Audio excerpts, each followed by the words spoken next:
Kakinada rural మండలం ఇంద్రపాలెం గ్రామంలో వేంచేసి ఉన్న శ్రీ మందేశ్వర శ్రీ సుబ్రహ్మణ్యేశ్వర స్వామివారి దేవస్థానంలో సుబ్రహ్మణ్య షష్ఠి వేడుకలు భక్తి శ్రద్ధలతో ఘనంగా నిర్వహించారు. వేకువజాము నుండి స్వామివారికి అభిషేకాలు, అలంకరణతో పాటుగా ప్రత్యేక అర్చనలు నిర్వహించగా భారీ సంఖ్యలో భక్తులు పాల్గొన్నారు.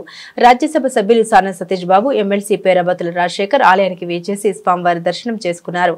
ఆలయ ద్వారంలో అర్చకులు, కమిటీ సభ్యులు పూర్ణ కుంభంతో ఆలయ మర్యాదలతో ఘన స్వాగతం పలికారు. టీడీపీ రూరల్ నియోజకవర్గ కో కన్వీనర్ పిల్లి Satyanarayana Murthy, 3 additional judge నందని, 6 additional judge Govardhan స్వామి వారిని దర్శించుకుని ప్రత్యేక పూజలు నిర్వహించారు.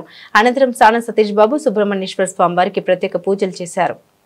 ఓం శ్రీ సుబ్రహ్మణ్యేశ్వరాయ నమః. ఇంద్రపాలెం గ్రామంలో వేంచేసిన శ్రీ మందేశ్వర సుబ్రహ్మణ్య స్వామి దేవస్థానంలో ఈ రోజున సుబ్రహ్మణ్య షష్ఠి సందర్భంగా తెల్లవారుజామున 3 గంటల నుంచి కూడా దర్శనాలు ఏర్పాటు చేయడం జరిగింది. 3 గంటల నుంచి ఇప్పటి వరకు సుమారుగా 10,000 మంది భక్తులు వచ్చి ఉన్నారు. ఇప్పటి నుంచి మధ్యాహ్నం 2 గంటల వరకు ఇంకొక 10,000 మంది వస్తారు. సాయంకాలం అయితే ఇంకొక 5,000, అంటే ఈ మొత్తం మీద 25,000 నుంచి 30,000 వరకు ఈ రోజు దర్శనం అయ్యే అవకాశం ఉంది. గత సంవత్సరం అయితే 15,000 మంది వచ్చారు. గత సంవత్సరంతో కన్నా రెట్టింపు జనం వస్తున్నారు ఈ సంవత్సరం.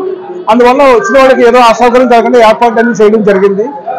కార్పొరేట్లు ఏర్పాటు చేయడం కానీ, టెంట్లు కానీ, మంచినీటి సౌకర్యం కానీ అన్ని ఏర్పాటు చేయడం జరిగింది. అదేవిధంగా వచ్చిన వాళ్ళకి కన్నా ఉచిత ప్రసాద వితరణ కూడా ఉంది. మధ్యాహ్నం 12 గంటల నుంచి అన్న ప్రసాద వితరణ సుమారు 10,000 మందికి ఇక్కడ సచివాలయం పక్కన అమ్మవారి స్వామివారి గుడి పక్కన సచివాలయం పక్కన గోపి ఘాట్ ఉంది, ఖాళీ ప్రదేశంలో ఏర్పాటు చేయడం జరిగింది. 11 గంటల నుంచి 4 గంటల వరకు అన్న ప్రసాద వితరణ జరుగుతుంది. ఇక్కడ అన్ని పార్టీ నాయకులు ఉన్నారు, మొత్తం భక్త బృందం ఉంది, వాలంటీర్లు ఉన్నారు. అందరూ కూడా స్వచ్ఛందంగా ముందుకు వచ్చి గత 10 రోజుల నుంచి కూడా రేయింబాబులు ఇక్కడే ఉన్నారు. ఇక్కడ ఉండి అన్ని ఏర్పాట్లు చేసి సక్సెస్ అవ్వాలి. బాగా ఇది సుబ్రహ్మణ్య షష్ఠి జిల్లాలోనే పెద్ద దేవస్థానం కాబట్టి మన కాకినాడ జిల్లా విడిపోయిన పెద్ద దేవస్థానం.